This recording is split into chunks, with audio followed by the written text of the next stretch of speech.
के लिए नहीं है, बल्कि जो सरकार, आयोग और एजेंसियां मिलकर हम लोगों का काट रही हैं, उन सब की दास्तान और उसका क्या हल होगा, कैसे होगा, इन सब पर बात होगी। ठीक है, उन सब पर आज बात करेंगे आज के इस लाइव में। और मैं पहले एक बात क्लियर करना चाहता हूं कि हमारी जो लड़ाई है वो खराब एग्जाम सिस्टम, खराब एजुकेशन सिस्टम के खिलाफ है। हमारी लड़ाई किसी सत्ता को पलटने के लिए नहीं है, बल्कि उस सत्ता को या सोई हुई सत्ता को जगाने के लिए है।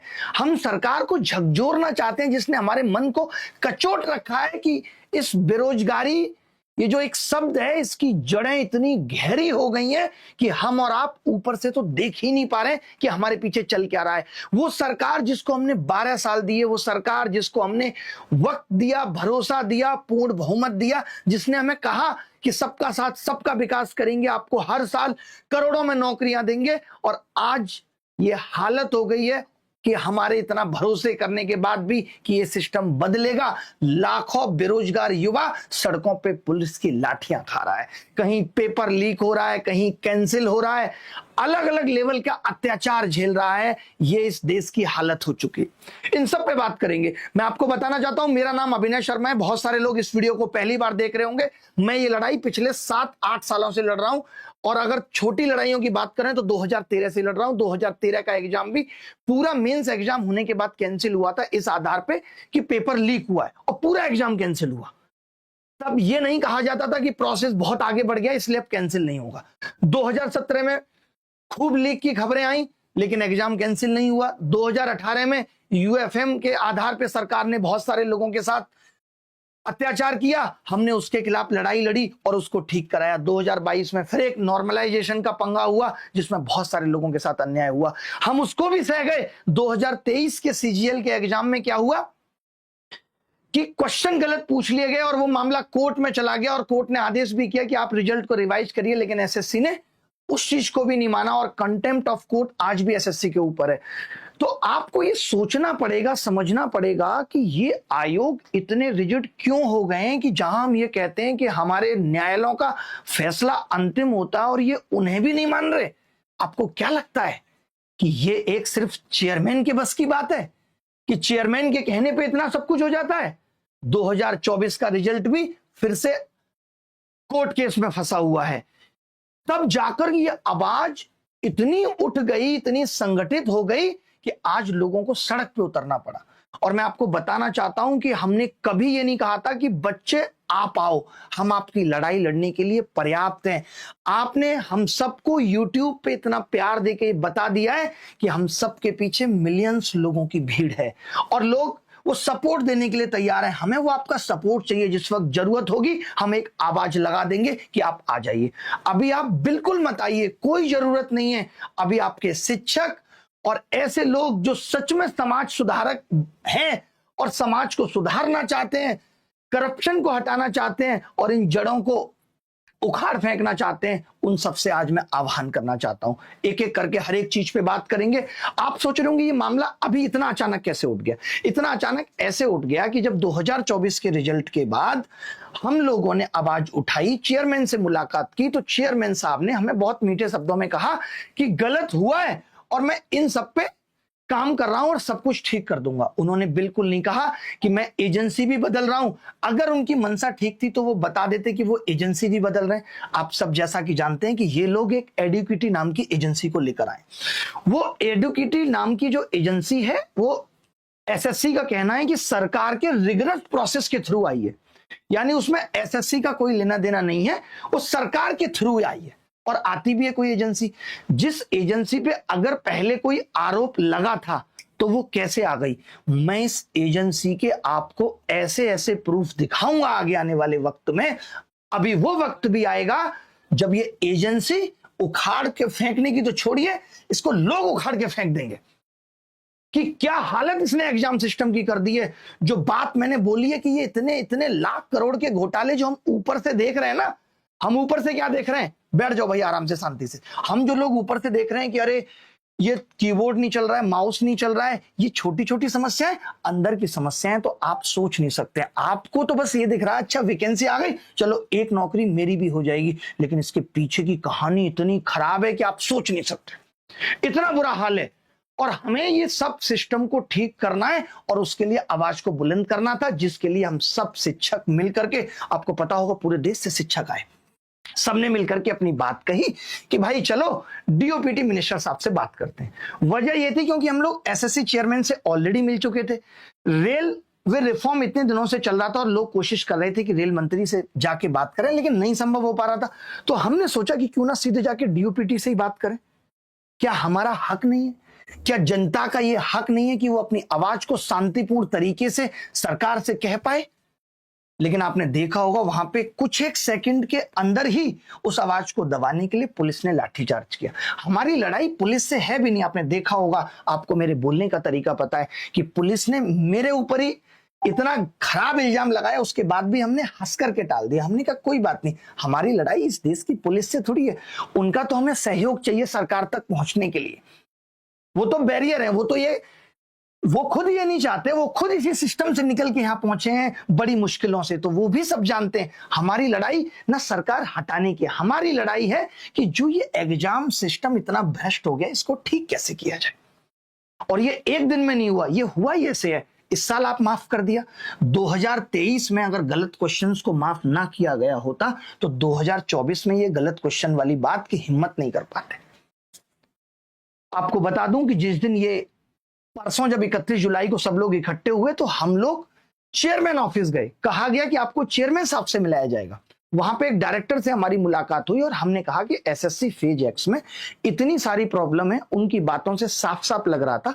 उनकी बातें तो छोड़िए, आपने कल चेयरमैन साहब का इंटरव्यू देखा होगा कि ये लोग कैसे एक एजेंसी को बचाने में लगे हुए हैं और इनको लग रहा है कि ये इतनी आसानी से बचा लेंगे और हम चुप बैठे रहेंगे। वो एजेंसी इतना करप्शन करेगी, लैब खरीदने से लेकर के सीट बिकने से लेकर के इनकी जो कहानी जब आपके सामने प्रूफों में आएगी, आप दांतों तले उंगली दबा जाएंगे और आप कहेंगे कि ये इतना भ्रष्ट सिस्टम है, आप फॉर्म भरना भूल जाएंगे। सोचिए, आपको लगेगा ही नहीं कि आपको नौकरी किस तरीके से मिल सकती है। इतना भ्रष्ट सिस्टम है, इतनी भ्रष्ट एजेंसियां हैं। ऐसे ही किसी एजेंसी को यह काम नहीं दिया जाता है। चेयरमैन साहब ये कह रहे हैं कि हम ये एजेंसी पहली बार लेके आए इसलिए प्रॉब्लम है। हमारा काम एजेंसी से सवाल करना तो कभी होता ही नहीं। हम पैसे किसको देते हैं एग्जाम कराने के? एसएससी को। एग्जाम ठीक कराने की जिम्मेदारी किसकी है? एसएससी की। बाहर में जाती है एजेंसी। हमें तो एजेंसी की पूछने की जरूरत नहीं पड़ती, हमें तो इनफैक्ट मालूम तक नहीं चलना चाहिए कि एजेंसी है कौन सी। हमें तो एसएससी से मतलब था, ये एसएससी की जिम्मेदारी थी। ये लोग जानबूझ के, आज इस बार आपने देखा होगा कि इस बार 5-6 एजेंसी इन्वॉल्व हैं। कोई आपका आधार ऑथेंटिफिकेशन कर रही है, क्यों? क्योंकि इनको एक दूसरे के सर ठीकरा फोड़ना होता है कि इसको ऊपर ये फोड़ देंगे, इसकी गलती की वजह से ऐसा हो गया, इसकी गलती की वजह से ऐसा हो गया। आयोग एकदम साफ स्वच्छ बच जाएगा, सरकारें एकदम साफ स्वच्छ बच जाएंगी। अगर सरकारों की मिली भगत नहीं है तो कितनी बड़ी बात थी डीओपीटी मिनिस्टर को हमसे मिलने की, आसानी से मिलकर बताया जा सकता था। क्या ये उनके कानों तक आवाज नहीं पहुंच रही?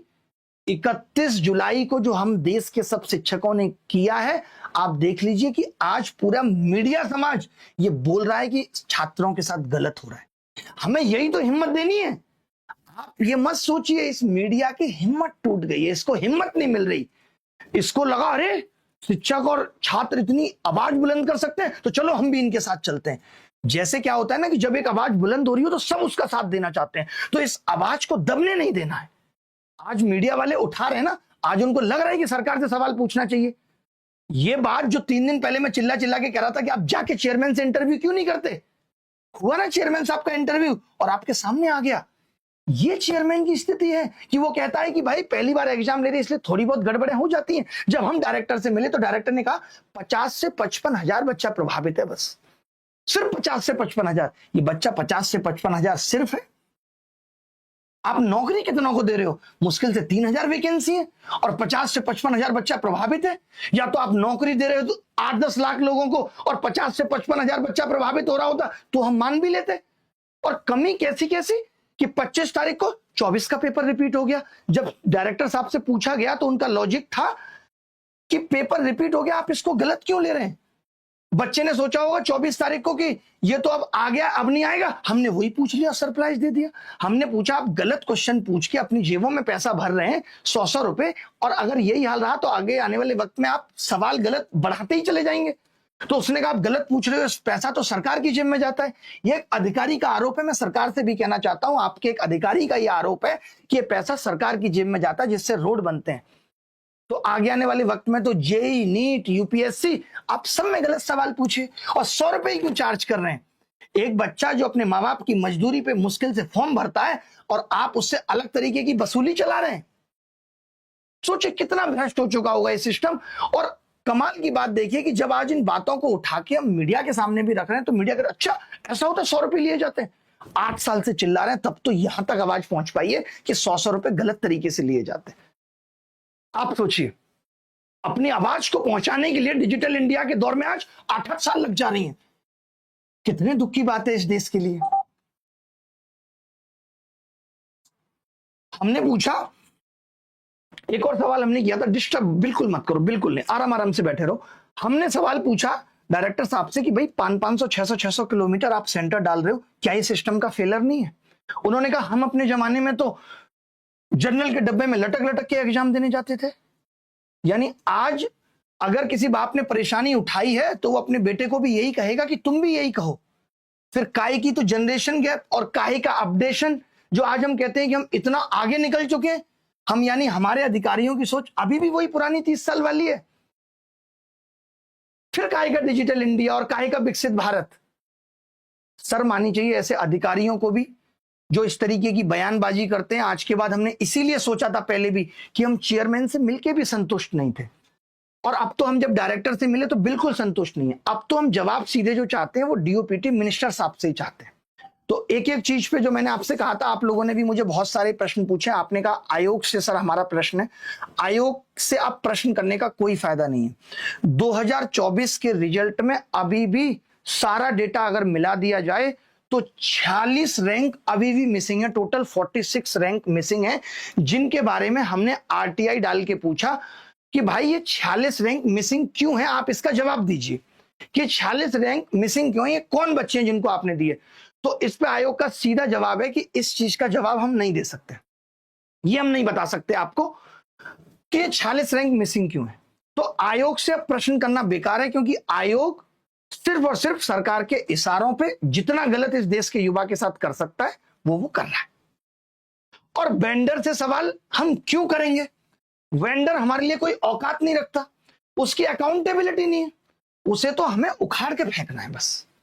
और वो किससे उगड़वाना है? सरकार से। अब हमें मदद चाहिए कि हमें ऐसे प्रूफ, हमने 8-10 बड़े बड़े प्रूफ इकट्ठे कर लिए हैं। हम पूरे प्रूफ का चिट्ठा जब मीडिया के सामने खोलेंगे तब आपको पता चलेगा कि वो ये एजेंसियां किस तरीके से कर रही हैं। तब आपको पता चलेगा कि जो 15,000 वैकेंसीज है उसमें 2,000 भी जेन्युइन लोगों को नहीं मिल पाती हैं। आपके पैरों तले जमीन खिसक जाएगी। आज तभी तो इतनी बेरोजगारी बढ़ गई, और बेरोजगारी का ये आलम है। लेकिन मजबूर करना पड़ेगा सिस्टम को, मजबूर करना पड़ेगा सरकार को अगर सुधार करना है तो, और बहुत शांतिपूर्ण तरीके से। देखिए, आप सबको मैं बहुत धीरे धीरे आपसे बात करना चाहता हूं, थोड़ा सा लंबा होगा सेशन, 2-4-5 मिनट, कि हमें हर एक कदम फूक फूक के रखना होगा। आप सोच रहे हैं कि एक बहुत छोटी सी लड़ाई हम लड़ने जा रहे हैं कि एक एडुकेटी नाम की कंपनी आ गई है और वो ठीक से एग्जाम नहीं करा पा रही है। क्या उसके पीछे की कहानी आप सोच भी नहीं सकते। लड़ाई बहुत बड़ी है, लड़ाई कई लाख करोड़ के खिलाफ है। तो जब ये लड़ाई इतनी बड़ी है तो सरकार आसानी से सुनेगी भी नहीं। सरकार हर एक हथकंडा अपनाएगी कि इस आवाज को यहीं दबा दिया जाए। हमें सबसे गुजारिश करनी पड़ेगी, सबसे सहारा लेना पड़ेगा। हम बच्चों को इन्वॉल्व सिर्फ इसीलिए नहीं करना चाहते कि हम आंदोलन को कोई भी ऐसा रूप नहीं देना चाहते, हम अपनी आवाज को कोई भी ऐसा रूप नहीं देना चाहते जिसको गलत तरीके से दबा दिया जाए। आज आप देखेंगे बीपीएससी प्रोटेस्ट हो, कुछ भी हो, इसीलिए मेरी आप सब बच्चों से गुजारिश है कि आप बिल्कुल भी कहीं मत आइए। आप जहां हैं, जिस राज्य में हैं, आपको अगर वहां अपना कोई प्रदर्शन करना है, आप सरकार के खिलाफ अपनी आवाज उठाना चाहते हैं, तो आप अगर वहां के नॉर्म्स के हिसाब से परमिशन लेके उठा सकते हैं तो बिल्कुल उठाइए। यहां सरकार से सवाल पूछने के लिए हम शिक्षक, ही काफी है। आप सबको पता होगा, और हम बहुत सटीक तरीके से जाना चाहते हैं। हम कुछ भी ऐसा नहीं करना चाहते जिस एक गलती की वजह से सरकार ये कह दे कि आप गलत हो। हम बहुत सही तरीके से अपनी आवाज सिस्टम तक पहुंचाना चाहते हैं। हम डायरेक्ट बात करने की भी कोशिश कर रहे हैं कि हमारी डायरेक्ट बात हो, आप जवाब दें कि क्या होगा। ये प्रूफ भी आज मैं सिर्फ इसीलिए नहीं खोल रहा हूं क्योंकि मेरा एजेंसी से कोई लेना देना नहीं है, लेकिन मुझे जिस दिन ये लगेगा कि ये अब एजेंसी कैसे हट सकती है तो मैं हर एक हथकंडा अपनाऊंगा। सब प्रूफ एक एक सॉलिड चीज है, वीडियो से लेकर के ऑडियो रिकॉर्डिंग सब में इकट्ठी करके बैठा हूं। अगर सरकार नहीं सुनती तो अब 6 तारीख को आपको पता होगा कि 6 तारीख को डीसीपी ऑफिस से हमें परमिशन मिली कि 150 लोग आकर के आप जंतर मंतर पे बैठ करके अपनी आवाज उठा सकते हैं। तो मैं ये चाहता हूं कि उन 150 लोगों में हमारे साथ देश के बड़े आईएएस आईपीएस ऑफिसर जो रिटायर हो चुके हैं, जो इस खराब सिस्टम को बहुत अच्छे से समझते हैं, मैं ऐसे लोगों को इनवाइट करना चाहता हूं, कहना चाहता हूं, आह्वान करना चाहता हूं कि आप सबसे हाथ जोड़ के रिक्वेस्ट है कि आप हमारे साथ आएं और बैठें और सरकार से हमारे साथ मिलकर के सवाल पूछें, क्योंकि आप इस सिस्टम को बहुत बेहतर से समझते हैं। मैं देश के उन एमपी से रिक्वेस्ट करना चाहता हूं जो सच में इसीलिए एमपी बने कि हम समाज को सुधारना चाहते हैं। जब सब ऐसे लोग साथ आएंगे तभी शायद कुछ बात बनेगी। मैं देश के विपक्ष के नेता राहुल गांधी जी से भी ये कहना चाहता हूं कि आप भी इस आवाज को बुलंद करें, सबके साथ आके सवाल पूछें। ये सच में सही वक्त है जब सिस्टम को सुधारा जा सकता है। हम अब और कितना इंतजार करेंगे। मैं ये चाहता हूं कि मेरे लिए लड़ाई आखिरी हो। मैं देश के एमपी जिनसे जो ये खुद भी कह रहे हैं कि हम आपके साथ मिलकर आवाज उठाने को तैयार हैं, हम नहीं चाहते। सोचिए आप कि इन्होंने शिक्षकों के खिलाफ एफआईआर कर दी, ये कितना गलत था। क्या कोई बता सकता है, क्या कोई एक ऐसा प्रूफ दिखा सकता है कि किसी शिक्षक ने कोई उत्पात मचाया हो? कोई बता सकता है किसी से गलत शब्द का इस्तेमाल किया हो जिसके बेसिस पे आपने एफआईआर कर दी? अगर दम है तो एफआईआर करिए। जो लोग ये करप्शन कर रहे हैं उसके लिए एफआईआर कराने के लिए लोग चिल्लाते रहते हैं पेपर लीक हो गया है, ये पेपर माफिया है जिसने लीक किया है, और सालों तक एफआईआर नहीं हो पाती है। और यहां एक शिक्षक जो आराम से अपनी आवाज उठा रहा था, आपने उसको डिटेन करके पुलिस थाने में बिठा दिया। और कब तक आप ऐसे आवाज दबा देंगे? फिर आप कहते हैं कि ये एक लोकतांत्रिक देश है। बताइए। तो 6 तारीख को अगर हम 3 घंटे के लिए भी जंतर मंतर पे बैठ रहे हैं तो मेरी सबसे गुजारिश है, मैं अब कितनों के नाम लूं, बहुत सारे सांसद हैं। एक सबसे यंगेस्ट सांसद हैं पुष्पेंद्र सरोज जी। मैं चाहूंगा विपक्ष के नेताओं में राहुल गांधी जी, अखिलेश यादव जी, क्या आपको नहीं लगता कि अब ये सच में वक्त आ गया है जब सरकार से एग्जाम सिस्टम पे सीधे सवाल पूछा जाए? और क्यों आप हम लोगों के साथ मिलकर के सवाल नहीं पूछ सकते? बताइए। तो मेरी आप सबसे गुजारिश है, जितने भी लोग, मैंने बहुत सारे लोग जो हमारे लोगों ने बताया, भीम आर्मी टीम के जो चीफ हैं चंद्रशेखर रावत साहब, आम आदमी पार्टी के अरविंद केजरीवाल जी, मनीष सिसोदिया जो कहते हैं कि मैं शिक्षा को बहुत बेहतरीन से समझता हूं, संजय सिंह, राघव चड्ढा, क्या आप लोगों को नहीं साथ आना चाहिए? तो मैं ऐसे 150 लोगों का हम लोग एक ग्रुप बना रहे हैं कि ऐसे 150 लोग, जिसमें से लगभग 10 से 12 लोगों से हमारी बात हो गई है। बाकी से मैं चाहता हूं कि वो तो बहुत बड़े लोग हैं, लेकिन हाँ, उनके पीए हमें प्लीज इस नंबर पे मैसेज करें और ये कहें कि हम आपकी आवाज बनने को तैयार हैं। हम एग्जैक्ट 150 लोग उस दिन जंतर मंतर पे बैठ के गुजारिश करेंगे कि डीओपीटी मिनिस्टर आकर के बात करें। शायद उनको लग रहा होगा कि इस देश के शिक्षकों की उतनी औकात नहीं है, लेवल नहीं है कि उनसे बात किया जाए। तो हम चाहते हैं कि देश का विपक्ष हमारे साथ अगर आके बैठता है तो आप उनसे बात कर लीजिए, हमारी आवाज को उनके थ्रू सुन लीजिए, लेकिन सुनिए, ये हम चाहते हैं। तो आप सबके कनेक्शन में होंगे, आप सब लोग पूरे देश में सुन रहे होंगे। अगर आपका सांसद हमारे साथ आके बैठ सकता है तो इससे बड़ी बात कुछ नहीं होगी। हम इस चीज को बहुत सही तरीके से लेके जाएंगे। देखिए, मैं फिर से एक बात कह रहा हूं, आजादी एक दिन में नहीं मिली थी। बेरोजगारी, भ्रष्टाचार की जड़ें, बेरोजगारी या खराब सिस्टम में इतनी गहरी हो चुकी है कि एक दिन में कुछ ठीक नहीं होगा। धीरे धीरे चीजें मिलेंगी, कभी 10 चीजें मिलेंगी, कभी कुछ चीजें कोर्ट से मिलेंगी। अगर इस एजेंसी को हमें हटाना भी पड़ेगा, हम एक लीगल टीम से भी सब कुछ कर रहे हैं, हर एक तैयारी कर रहे हैं। और हम सिर्फ अब इन जो अभी चीजें हुई हैं इसी पे आवाज नहीं उठाएंगे, हम हर एक चीज पे आवाज उठाएंगे, चाहे वो कोर्ट के जरिए हो कि आप 5 साल तक कैसे रेल मिनिस्टर या रेल मिनिस्ट्री बच्चों का 400 रुपए दबा के बैठे रही। इस एग्जाम सिस्टम को सुधारने के लिए जितनी भी चीजें हो सकती हैं, थ्रू कोर्ट, थ्रू अपनी आवाज सीधे संसद तक पहुंचा करके, और सवाल चाहिए। हम कभी नहीं चाहते, मुझे पता है बहुत सारे एमपी में कहते हैं हम आपकी आवाज संसद में उठा देते हैं, क्या होगा? हमें आवाज उठवानी नहीं है, हमें इंस्टेंट जवाब चाहिए कि क्या आपको नहीं पता कि आपके आयोग इस तरीके की एजेंसियों के साथ मिलकर कैसे धांधलेबाजी कर रहे हैं? हमें उस पर जवाब चाहिए। तो अभी जो हमने सोचा है, आपने एक चीज देखी, हम उस स्तर पे आ चुके हैं जहां मीडिया को भी समझ में आ गया है कि बच्चों के साथ गलत हो रहा है, और जब शिक्षक उसकी आवाज उठा रहा है तो उस पर पुलिस लाठियां चार्ज कर रही है, जो कि एकदम बर्बरता है सरकार की। एकदम निंदा होनी चाहिए इस बात की कि आप ऐसा कैसे कर सकते हैं। और हम लोग तो देश की व्यवस्था को बहुत अच्छे से समझते हैं, और हमें मालूम है, इसीलिए हमने बच्चों को नहीं बुलाया। हमने नहीं कहा कि भाई आप लोग आ जाओ, अभी भी हम किसी भी बच्चे को बुलाना नहीं चाहते। आप जहां हैं, आपको लगता है आप वीडियो बना करके इस आवाज को बड़ा कर सकते हैं तो आप वीडियो बना के जारी करिए, ताकि जब इतनी सारी चीजें लोगों के सामने जाएंगी, जब हर तरफ यही दिखेगा कि कैसे बेरोजगार युवा करहा रहा है, तो शायद लोगों की समझ में आए, आपका दर्द समझ में आए। बाकी अभी जो प्लान है वो एक ये प्लान है कि 6 तारीख को देश के शिक्षक जितने भी, मैं स्पेशली नाम लेके भी रिक्वेस्ट करना चाहता हूं, बाकी शिक्षक सारे जुड़े हुए हैं एक ग्रुप के जरिए। मैं अब फिर से गुजारिश करना चाहता हूं, चाहे वो खान सर हो, आपको भी 6 तारीख को आना पड़ेगा। आप भी बैठेंगे, और ये हमारा बहुत शांतिपूर्ण तरीके से, 150 लोग होते कितने हैं, मैं दिल्ली पुलिस से भी रिक्वेस्ट करता हूं कि आप आराम से जितनी भी फोर्स के साथ आ सकते हैं, हमें आराम से आके खड़े हो जाइए, हम बहुत शांतिपूर्ण तरीके से अपनी बात रखेंगे।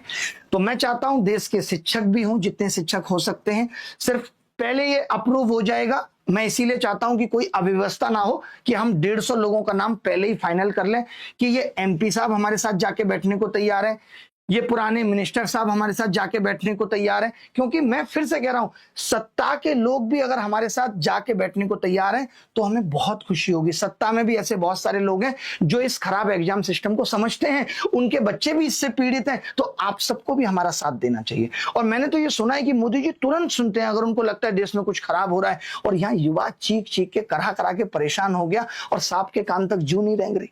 कितना दुख का विषय है, कितनी परेशानी होती है। इस खराब सिस्टम ने हमें गुलाम बना के रख दिया, और अब वक्त आ गया है कि इस पूरी तरीके से खत्म करना है। थोड़ा वक्त लगेगा, धीरे धीरे हम पूरी तरीके से इसे साफ कर पाएंगे। तो आप सबसे गुजारिश है, जो मैंने अभी कहा, कि आप अपने अपने जगह के सांसदों से, विधायकों से ये विनती करिए, जितने लोग भी, 150 लोगों की बात है सिर्फ, अगर हमारे साथ आके बैठेंगे तो हम इस आवाज को अलग तरीके से लेके जाएंगे। आपने कभी नहीं सुना होगा कि इस तरीके से भी देश में प्रोटेस्ट हुए। अब देश में प्रोटेस्ट करना, आंदोलन करना इतना मुश्किल हो गया है कि हमें इस तरीके के रास्ते अपनाने पड़ रहे हैं। हम चाहते तो देश का लाखों युवा आके बैठ सकता था, बट हमें नहीं करना। हम जानते हैं ना कि सरकार उस चीज का दमन किस तरीके से कर देगी। हमने किसान आंदोलन भी देखा है, हमने बीपीएससी प्रोटेस्ट भी देखा है।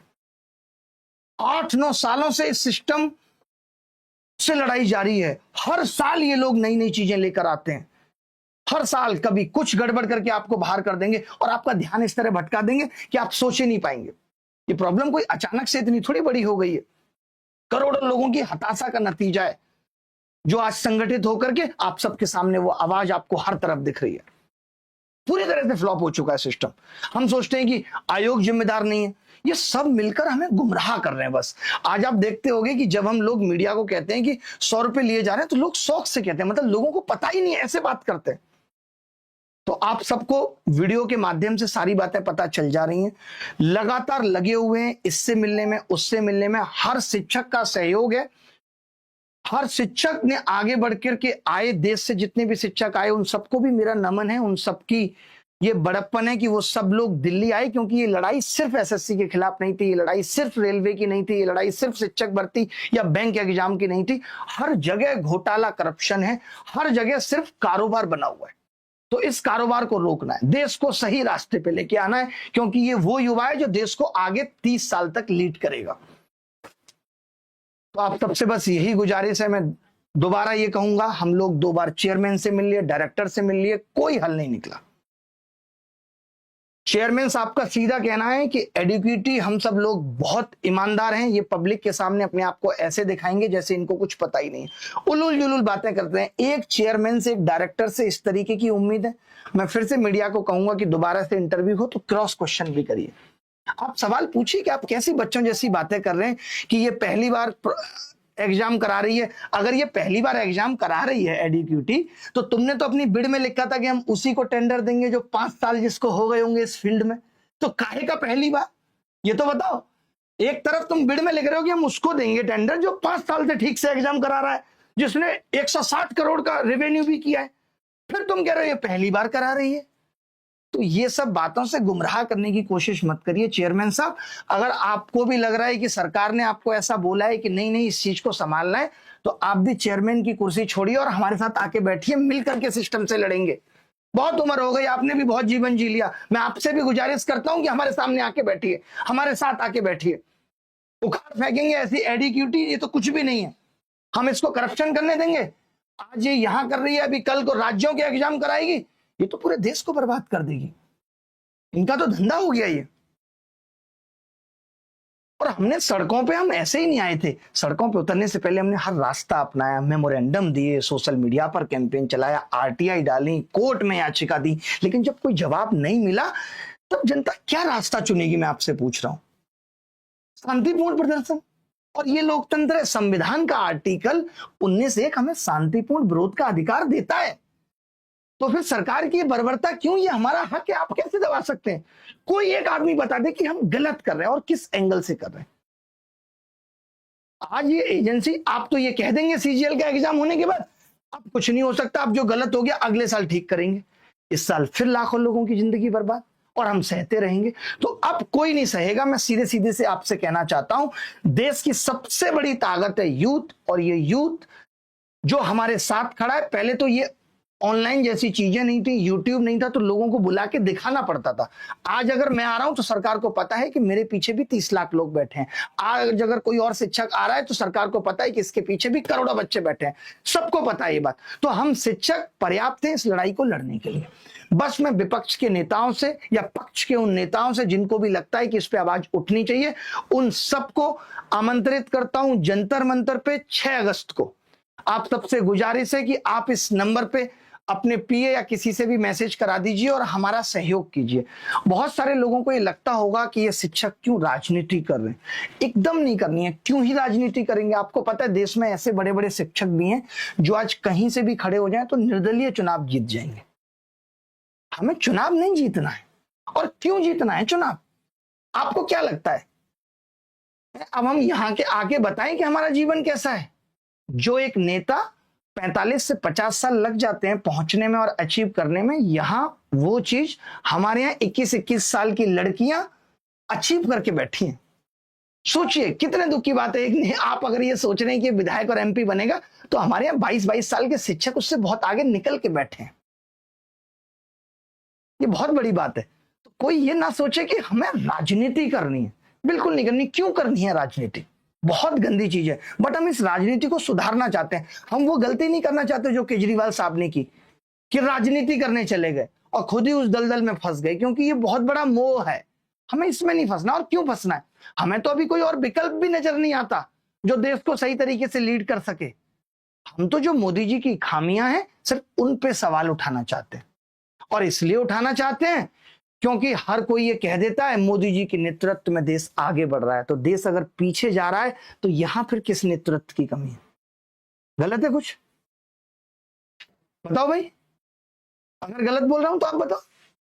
तो ये लड़ाई एसएससी की तो इतनी है कि जब तक एडुकेटी नहीं हटेगी हम आवाज उठाते रहेंगे। अभी नॉर्मली आए हैं, अभी प्रूफ इकट्ठा कर रहे हैं, सीधे पीआईएल लगाएंगे कि जी इस तरीके से ये एजेंसियां जैसे सारे सॉलिड प्रूफ होंगे किस तरीके से घोटाला और घपला कर रही हैं, हटाना पड़ेगा। पूरा सिस्टम रुक जाएगा। हम नहीं चाहते कि बच्चों का एग्जाम रुके, सिस्टम रुके। इसीलिए अभी कहना चाहते हैं कि आप बता दो कि आप कैसे सुधार करोगे। आप इस बात की गारंटी दे दो कि कैसे सुधार करेंगे। एसएससी के ऊपर लानत है कि उसने ये तक नहीं चेक किया कि एडुकेटी के पास सेंटर्स कैसे हैं। वो कहते हैं कि वो लोग वादा करके गए थे कि उनके पास अच्छे सेंटर्स हैं, और वादा ये था कि आपका एग्जाम कराएंगे जहां बाहर भैंस रेंग रही होगी, ऊपर डीजे चल रहा होगा, बाहर साड़ियां सूख रही हैं, कपड़े सूख रहे हैं। सर मानी चाहिए, एसएससी को सर मानी चाहिए। और एसएससी के चेयरमैन साहब ऐसे लोगों का आके बचाव कर रहे हैं। चेयरमैन साहब, आपसे ये उम्मीद नहीं थी। आप भी हमारे साथ आके बैठिए जंतर मंतर पे 6 तारीख को, और आप भी बताइए कि कैसे ये कंपनी सिस्टम में आई है। गुजारिश करता हूं, आपके रिटायरमेंट का वक्त है, अब और मत करिए सेवा, मत दीजिए देश को सेवा। अब वक्त आपको इस देश के यूथ के साथ खड़े होने की है। तो मैं देश के सभी बड़े बड़े लोगों से ये गुजारिश करता हूं, मैं कपिल सिब्बल साहब से भी गुजारिश करता हूं, आप इतने बड़े लीगल एक्सपर्ट हैं, आप भी हमारी आगे आके बढ़ के मदद करिए। सभी शिक्षकों की भूमिका बहुत जबरदस्त रही, सबने बहुत अच्छे से इस लड़ाई को अंजाम दिया। बस एक गलती मैं मानता हूं वो शिक्षकों की बिल्कुल भी नहीं, सरकार की है कि आपने इस तरीके से एफआईआर की। उसके लिए भी हम सब लोगों ने मिलकर के राष्ट्रपति जी को भी ज्ञापन दिया है कि ये एफआईआर को एकदम खत्म किया जाए, जिन भी शिक्षकों पे हुई है ये एकदम गलत है। और छात्र और उनके पेरेंट्स भी दूर दूर से तमाम मैसेज और मेल कर रहे हैं, उनका भी बहुत समर्थन मिल रहा है। और हम चाहते हैं कि सब लोग अगर इकट्ठे होंगे तभी शायद बात बनेगी, तभी सरकार को ये प्रेशर लगेगा कि अब इस चीज को ठीक करना पड़ेगा। क्योंकि सिर्फ एग्जाम सिस्टम ही नहीं, एजुकेशन सिस्टम का भी बहुत बुरा हाल हो चुका है। एजुकेशन पॉलिसी आ जाती है, कोई अपडेशन नहीं है। सीईटी की बात करते हैं, कोई लागू नहीं हो रहा। तो सरकार का ध्यान क्या सिर्फ चुनाव मैनेजमेंट पे है कि कब कहां कौन से राज्य में चुनाव है? चुनाव के बाद तो ये मुद्दे भी होते हैं ना। पहले ये होता था कि एक मुख्यमंत्री बन गया, अब उसने चाहे 4 महीने का एफर्ट लगाया, लेकिन 5 साल तक अब वो जनता के लिए काम करेगा। अब क्या हो रहा है कि टाइम ही नहीं मिल रहा। मोदी जी को जिम्मेदारी है देश जिताना है, बिहार जिताना है, यूपी जिताना है, एमपी जिताना है। इसमें तो बच्चों का जीवन पूरा निकल जाएगा, बूढ़े हो जाएंगे वो आप जिताने में ही लगे रहे। तो थोड़ा सा देश के यूथ के बारे में भी सोचिए, जो आपने वादे किए थे उनके बारे में भी सोचिए। तो अभी की प्लानिंग सिर्फ एक है जो मुझे आपसे कहनी है, बतानी है, कि 6 तारीख को जंतर मंतर पे जो 150 लोगों की परमिशन दिल्ली पुलिस ने दी है, और मेरी दिल्ली पुलिस से भी ये गुजारिश है कि आपका मन कभी भी बदल सकता है। आप सोच सकते हैं कि नहीं नहीं नहीं अभी आप नहीं बैठेंगे, तो हमने ये नंबर जारी किया हुआ है, आप इस पे कॉल करके हमें बता दीजिए। ऐसा मत करिएगा कि वहां बुला के आप अपनी लाठियां तैयार रखें कि हम लाठियां देंगे। ये एकदम सही तरीका नहीं है, ऊपर वाला देख रहा है, मैं बता दूं आपको। और कल को आपका बच्चा भी उसी सिस्टम का शिकार होगा, बेरोजगार रह जाएगा, और फिर आप कहेंगे कोई बात नहीं बेटा, मैं भी भ्रष्टाचार से तेरे लिए पैसा जोड़ के दूंगा, तू चिंता मत कर। वो क्या करेगा आगे? उसके पास कोई और ऑप्शन नहीं होगा। तो अगली वाली पीढ़ी का भी ध्यान कर लीजिएगा। तो 150 लोगों को पुलिस ने बोला है, डीसीपी ने बोला है कि आप बैठिए। उस 150 लोगों में हमने फिर से गुजारिश की है कि जितने भी, एक हम ये अमिताभ ठाकुर साहब हैं आईपीएस, जिन्होंने पहले भी इस तरीके के बहुत मुद्दे लड़े हैं, तो हम ऐसे लोगों को भी इनवाइट करते हैं कि आप लोग भी शिक्षकों का आके साथ दें और इस मुहिम में हमारी आवाज बने ताकि हम सुधार ला पाए। धन्यवाद, थैंक यू, बाय।